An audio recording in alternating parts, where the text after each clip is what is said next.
বাহৰ ব্যৱসায়ীৰে স্বাৱলম্বিতাৰ পথ দেখুৱাইছে একাংশ শিক্ষিত যুৱকে।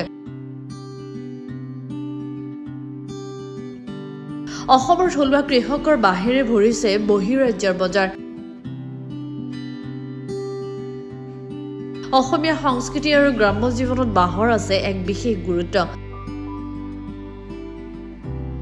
বাঁহ খেতি বা বাঁহ শিল্প অসমৰ অৰ্থনৈতিক জগতৰ এক এৰাব নোৱাৰা সম্পদ।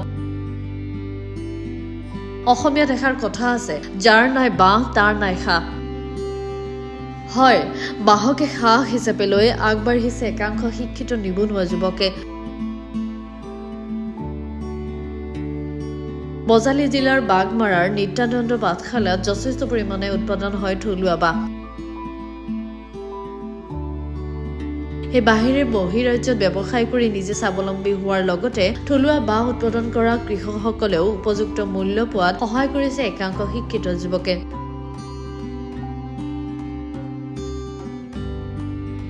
আগতেও এইদৰে বাঁহ উৎপাদন হৈছিল, কিন্তু কৃষকসকলে বাঁহ বিক্ৰীৰ বাবে পোৱা নাছিল এখন উপযুক্ত বজাৰ।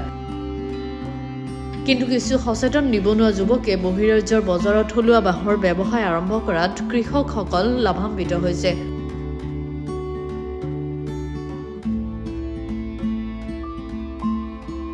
উল্লেখ্য যে প্ৰতিদিনে বজালী জিলাৰ বিভিন্ন প্ৰান্তৰ পৰা বহিঃৰাজ্যলৈ অতি কমেও 50ৰ পৰা 60খন বাঁহ ভৰ্তি ট্ৰাক বহিঃৰাজ্যলৈ ৰপ্তানি হৈ আছে।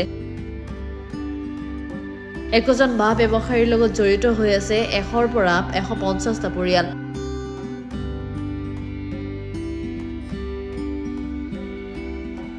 অসমৰ বাবে বহিঃৰাজ্যত বজাৰ দখল কৰাটো সঁচাকৈয়ে বাঁহ শিল্পৰ বাবে বা অসমৰ অৰ্থনৈতিক ক্ষেত্ৰত এক ভাল খবৰ।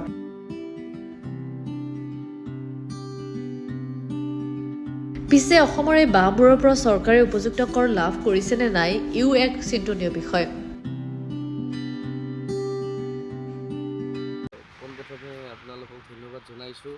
আৰু আমাৰ এই আজি বাঁহৰ যি ব্যৱসায়, এই ব্যৱসায় আপোনাৰ প্ৰায় 6-7 বছৰমানৰ পৰাই আমাৰ এই কাম আৰম্ভ কৰা হৈছে।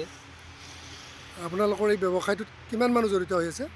হয়, প্ৰায় আমাৰ 150 ব্যৱসায়ী আমাৰ লগত জড়িত হৈ এই ব্যৱসায়ীৰ লগত জড়িত হৈ তেওঁলোকে আমাৰ লগত কাম কৰি আহিছে, তেওঁলোকৰ পৰিয়াল পোহপাল দি আহিছে। এই বাঁহবিলাক আপোনালোকে ইয়াৰ পৰা ক'ত পঠায়? হয়, আমাৰ এই বাঁহৰ সকলো যেনেধৰণৰ আপুনি দেখাইছে ৰাইজক, এইবোৰ আমাৰ বহিঃৰাজ্যলৈ পঠোৱা হয় আৰু নানা সামগ্ৰী এই বাঁহেৰে উৎপাদন কৰি আমাৰ ইয়াৰ অসমৰ পৰা তালৈ পঠিওৱা হয়। কিবা চৰকাৰী অনুদান পাইছে নেকি আপুনি? নাই, এতিয়ালৈকে কোনো চৰকাৰৰ এনেধৰণৰ অনুদান পোৱা হোৱা নাই। আৰু আমি যিমানখিনি পাৰোঁ আমাৰ নিজৰ ফালৰ পৰা এই ব্যৱসায়টোক উন্নত কৰাৰ বাবে আমি চেষ্টা কৰি আহিছোঁ। আমাৰ যিসকল ব্যক্তিয়ে আমাৰ লগত এই জড়িত হৈ আছে, চব আমাৰ এই অঞ্চলৰ ব্যক্তিয়ে হয় আৰু নিজৰ পৰিয়ালটোক পোহপাল দিয়াৰ কাৰণে এই ব্যৱসায়ৰ লগত জড়িত হৈ আমাৰ বহিঃৰাজ্যলৈ যিমানখিনি পাৰোঁ আমি চেষ্টা কৰি আহিছোঁ যাতে আমি পঠাব পাৰোঁ। আৰু লগতে আমি দেখা পাইছোঁ যে আমাৰ এই অঞ্চললৈ বহিঃৰাজ্যৰ বহুত ব্যক্তি আহি এই বাঁহৰ ব্যৱসায়টো আৰম্ভ কৰিছে। তেওঁলোকে বহুত বছৰে চলাই আহিছে। তাৰ পৰা আমাৰ এই অঞ্চলৰ স্থানীয় ব্যৱসায়ীসকলৰ অকণমান পৰিমাণে হ'লেও তেওঁলোকৰ কষ্ট হৈছে আৰু তেওঁলোকে যাতে নিয়মানুৱৰ্তিতাভাৱে এই ব্যৱসায়টো চলাই নিয়ে তেওঁলোকক অনুৰোধ জনাইছোঁ। কাৰণ ব্যৱসায়টো আমাৰ লগত জড়িত আমাৰ সকলো ব্যক্তিয়ে আমাৰ লগত আলোচনা কৰিছে। সেয়েহে আমি সকলোকে এক নিষ্ঠা আৰু সততাৰে এই ব্যৱসায়টো কৰিবলৈ অনুৰোধ জনালোঁ।